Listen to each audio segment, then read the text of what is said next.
Hoy vamos a hablar acerca de un tema muy importante y es el tema del conocimiento. ¿Hay alguien aquí que con toda humildad pueda decir: yo soy buen estudiante? O sea, en la escuela me iba bien, en la universidad me iba bien. Sí, alguien, levanten sus manos, no, tranquilos. No nos humillan a los que no, listo. Me encanta su actitud. Sí, yo. Bueno, a diferencia de ustedes, yo no era tan así. Yo era como lo que llamaríamos aquí en México matadita.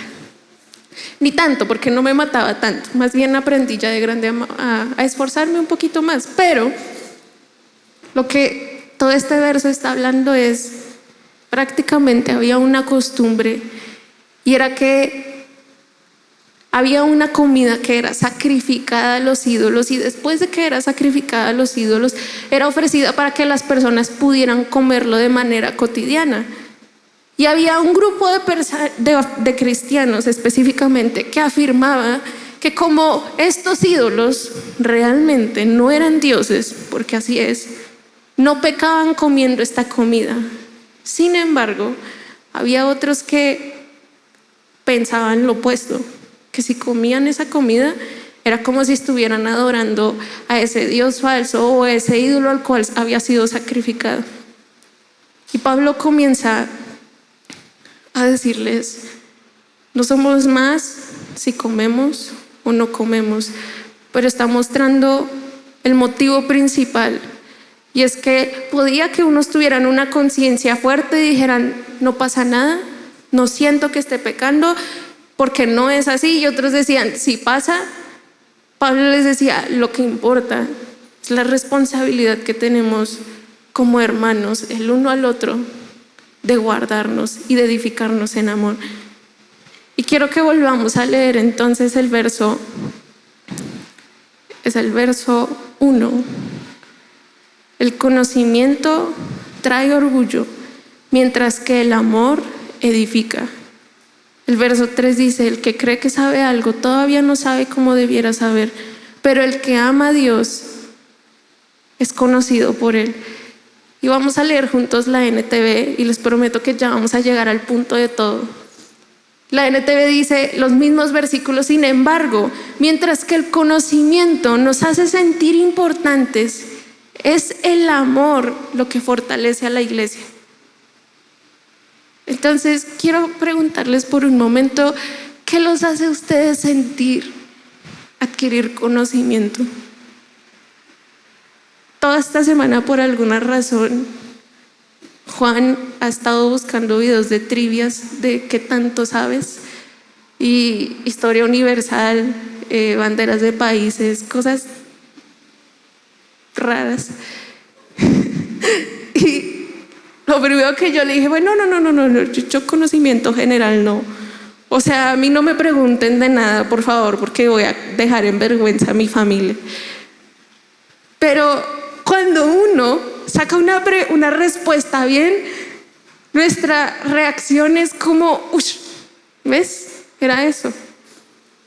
Entonces obviamente todos estaban jugando y los demás sacaban demasiadas preguntas buenas, y yo solo podía pensar: wow, ¿saben quién es este señor que yo ni idea quién es? O sea, un negrito que uno ni idea quién puede ser. Ellos sabían. Pero ¿a qué voy con esto? Todo este tipo de conocimiento, o cuando sacamos una respuesta bien, o cuando creemos que estamos sabiendo algo, produce una sensación como de afirmación en nosotros, de satisfacción, de decir: yo sé algo.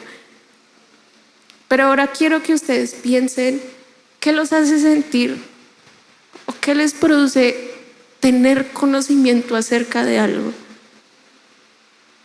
Conocimiento acerca de Dios, o conocimiento acerca de un área en específico. Puede ser algo que ustedes estudien, el trabajo en el que ustedes se desarrollan, algún idioma, cualquier cosa que sea algún tipo de conocimiento. ¿Qué los hace sentir ese conocimiento?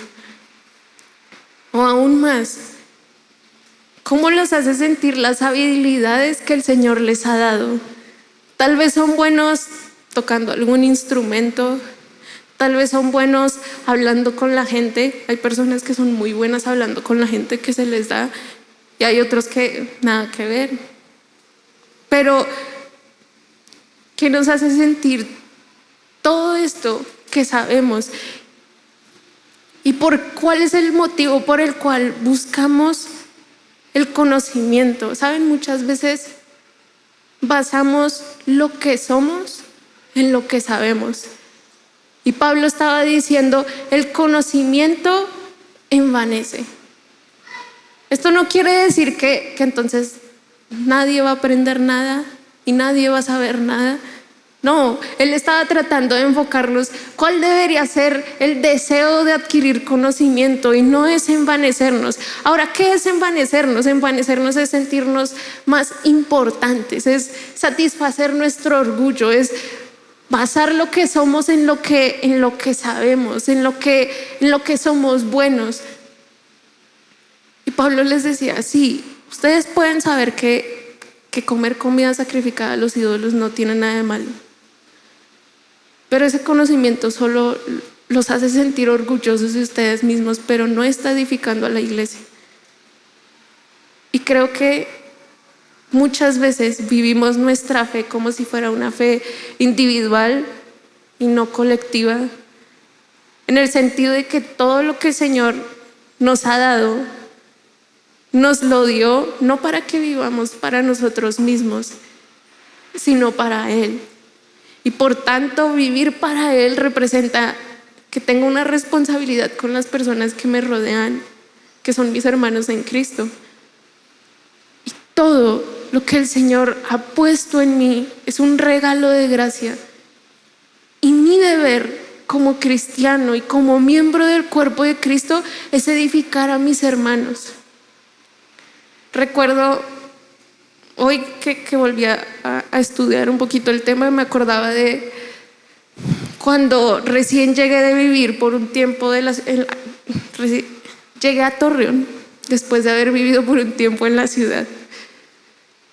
Y me acuerdo que yo me sentía, de verdad, mi mamá me tuvo mucha paciencia, de verdad, porque me acuerdo que yo me sentía como una sabelotodo. Yo le decía, mamá, eso no se hace así.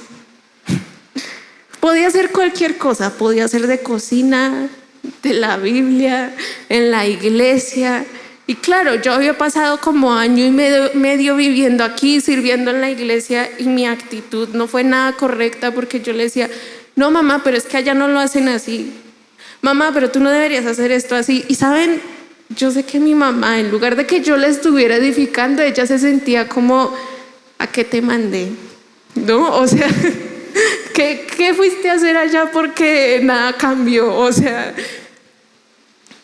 ¿por qué? Porque en mi cabeza yo tenía este pensamiento de quiero cambiar las cosas, que lo que está mal sea como debería ser.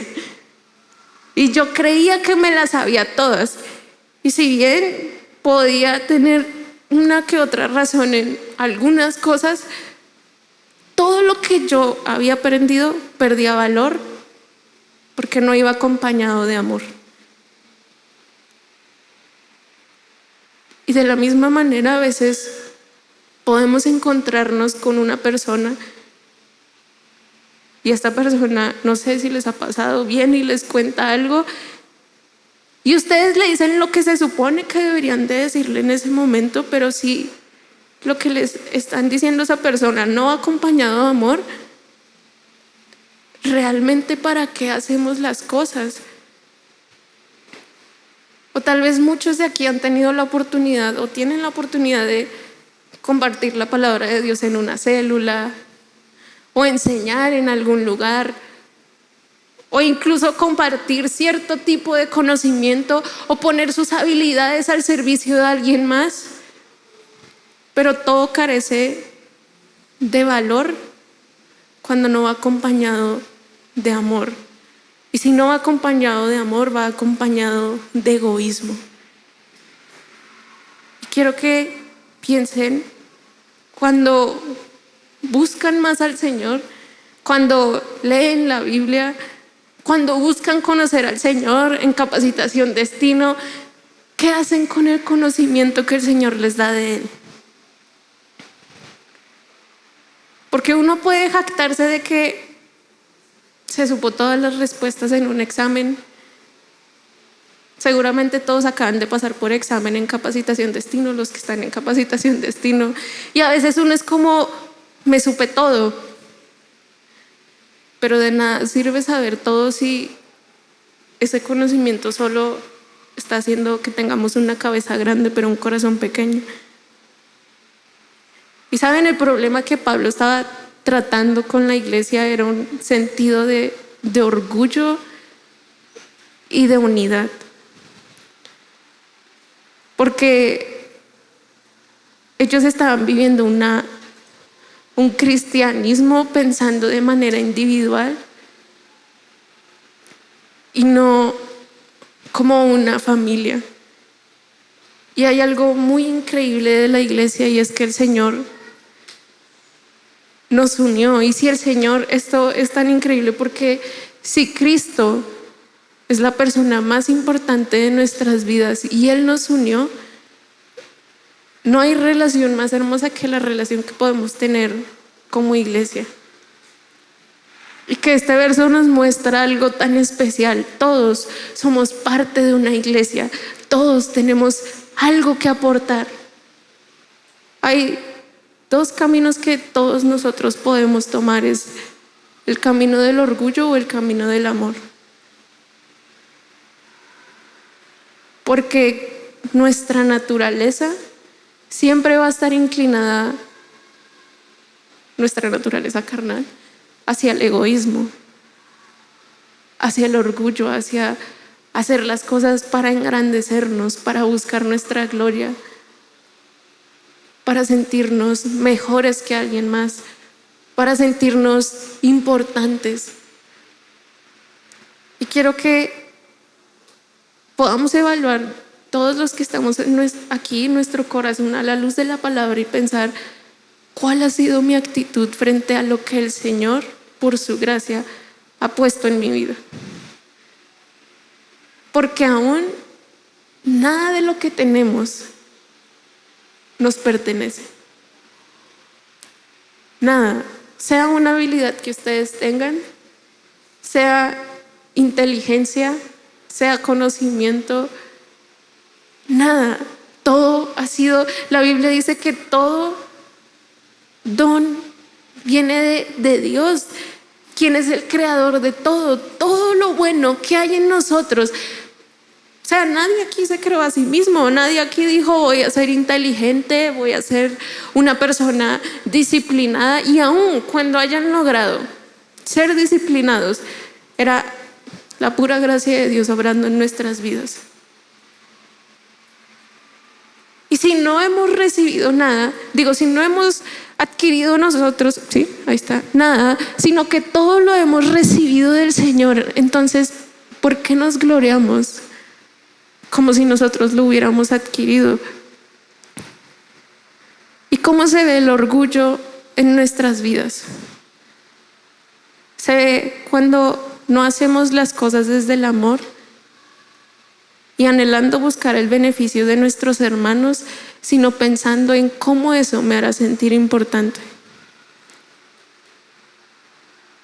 O cuando vamos a servir a una persona y solamente podemos pensar, quiero hacerlo porque quiero sentir gratificación al final y sentirme bien conmigo mismo cuando esta persona me dé las gracias.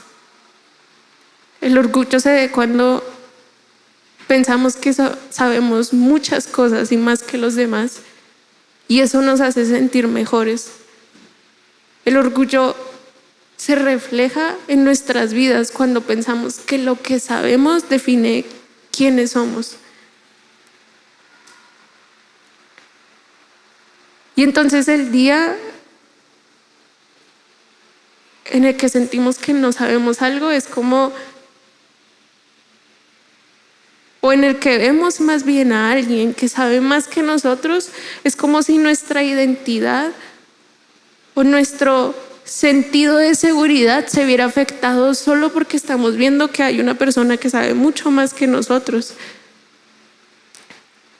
En cambio, ¿cómo se ve el amor? cuando no buscamos nuestro propio bien, sino cómo podemos fortalecer y amar a nuestros hermanos en la fe. El amor se ve cuando reconocemos que aunque podemos saber algo, realmente no sabemos nada. El amor se ve cuando no buscamos engrandecernos a nosotros, sino por el contrario, mientras más conocemos al Señor, más nos humillamos.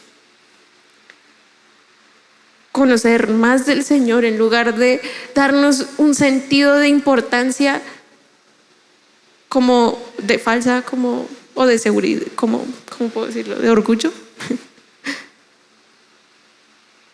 Sucede todo lo contrario, y es que ver a Jesús nos humilla, y que ustedes puedan evaluar hoy su corazón a la luz de la palabra y pensar cómo ha sido mi actitud. Porque Pablo les decía, yo sé que ustedes saben, pero el conocimiento simplemente los va a envanecer. Porque ellos sabían, pero no estaban pensando en cómo sus acciones afectaban a sus hermanos en la fe.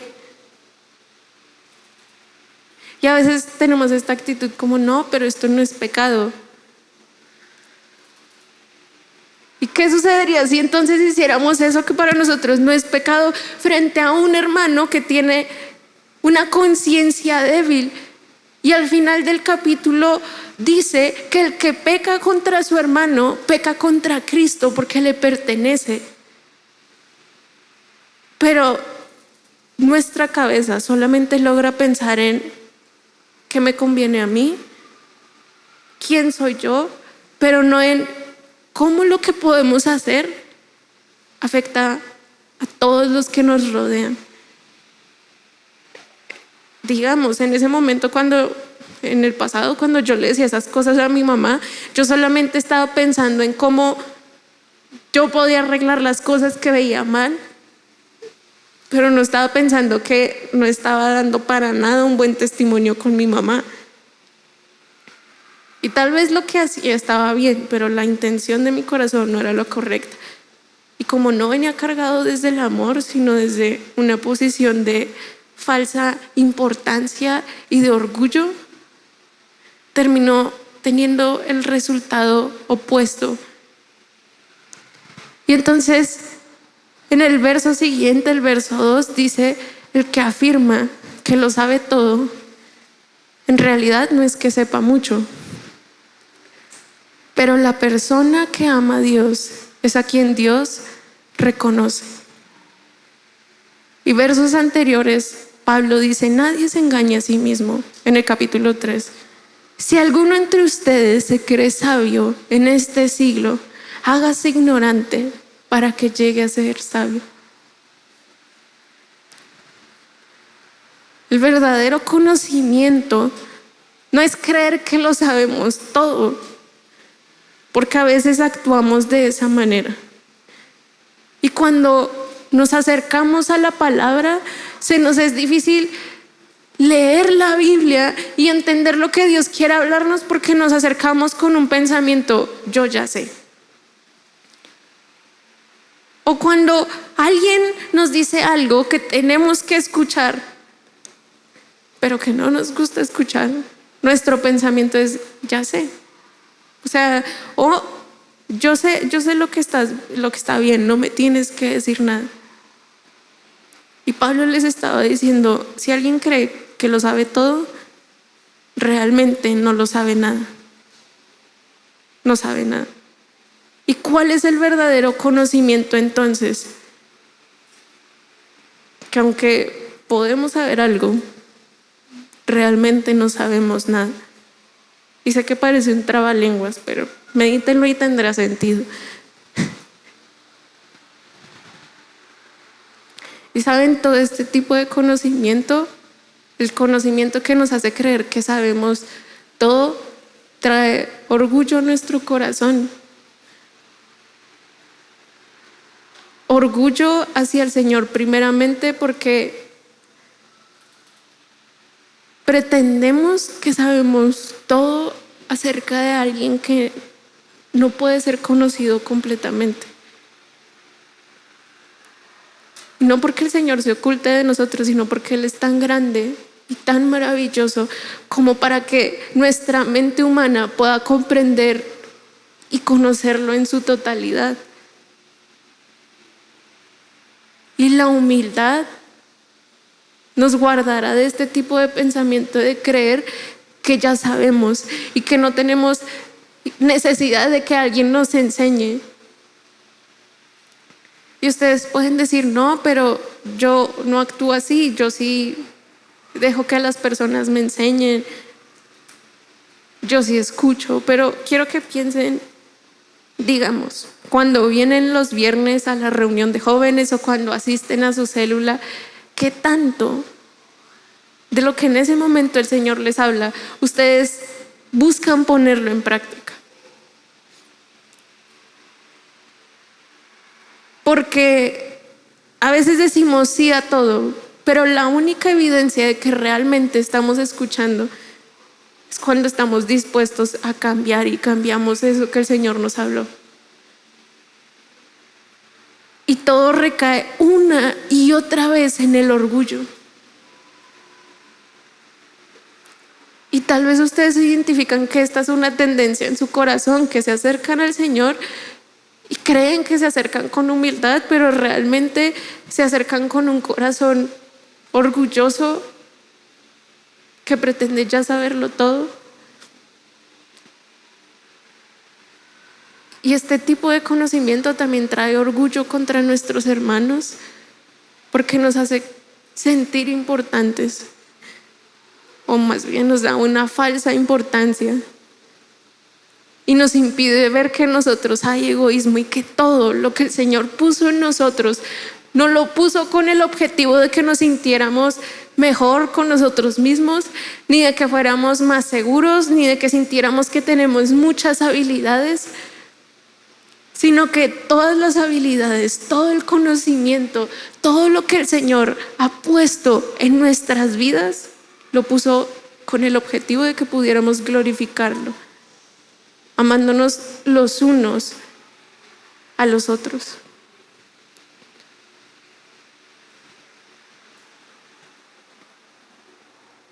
Porque ¿cuál fue el mandamiento que Jesús nos dejó y con el cual dijo que en eso se vería reflejado que somos sus discípulos? Que nos amáramos los unos a los otros como Él lo había mandado.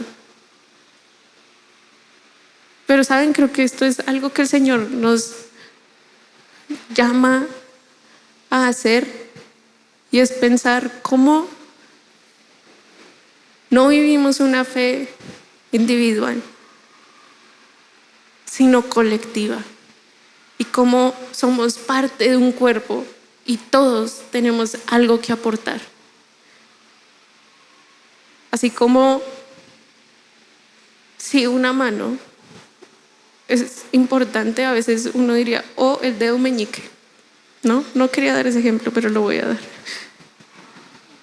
Uno podría decir, es el dedo más pequeño de la mano, no tiene nada de importancia, pero traten de ustedes hacer todo con 4 dedos de la mano. El agarre de su mano no sería el mismo. Y de la misma manera, cada parte del cuerpo es importante. Y lo que el Señor ha puesto en nosotros, lo puso con el objetivo de que juntos nos pudiéramos edificar mutuamente.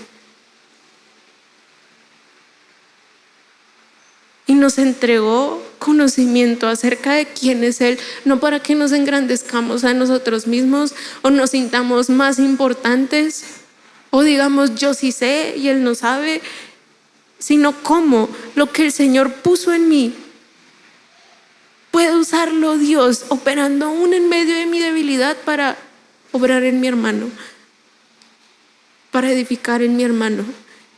Y no vayan tan lejos, piensen en sus relaciones más cercanas. ¿Cómo es su manera de relacionarse? Sus acciones van cargadas de egoísmo y orgullo, o buscan demostrar el amor que Cristo les demostró a ustedes. Y después continúa diciendo, este mismo verso, el verso 3 dice, pero la persona que ama a Dios es a quien Dios reconoce. ¿Qué quiere decir que la persona que ama a Dios es a quien Dios reconoce? Aquel que ama es a quien Dios conoce. O sea, la persona que decide amar es la que tiene un verdadero conocimiento del Señor, y Él la conoce y ella a Él. Primera de Corintios 13:12 dice, porque ahora vemos por un espejo veladamente, pero entonces veremos cara a cara. Ahora conozco en parte, pero entonces conoceré plenamente como he sido conocido. Y ahora permanecen la fe, la esperanza, el amor, estos tres, pero el mayor de ellos es el amor. Aunque podemos conocer al Señor, como dice este verso, conocemos en parte. Y creo que esto nos mantiene con humildad, porque podemos ver que nadie aquí es más importante que otro. Porque si Cristo, siendo Dios, se humilló y se hizo como uno de nosotros, ¿qué nos lleva a actuar de la manera como a la que tenemos que actuar? A ver a nuestro prójimo por encima del hombro. Y esto no solo se trata o más bien esto se trata de la manera en la que nuestro corazón está y la manera en la que respondemos a lo que el Señor nos ha hablado. Y hay un versículo que me encanta que está en Primera de Juan, que dice, amados, amémonos unos a otros, porque el amor es de Dios. Todo aquel que ama es nacido de Dios y conoce a Dios. El que no ama no ha conocido a Dios, porque Dios es amor. Y este versículo resume todo lo que hemos estado hablando: el conocimiento y el amor. Y Juan no está diciendo solamente amen a Dios, sino, amados, amémonos unos a otros. Porque si alguien dice conocer a Dios, pero no ama a su prójimo, realmente no conoce a Dios. ¿Por qué? Porque Dios es amor. Y la evidencia, como Jesús mismo dijo, de que lo conocemos es que amamos. El verdadero conocimiento del Señor se ve reflejado cuando nos amamos los unos a los otros como Él nos ha amado. Y quiero invitarlos a que juntos podamos meditar en lo que el Señor nos ha hablado hoy. ¿Cómo hemos vivido nuestra vida cristiana? ¿La hemos vivido con un sentido de individualismo o con un sentido de Cristo me colocó en una familia y cada miembro de esta familia es importante?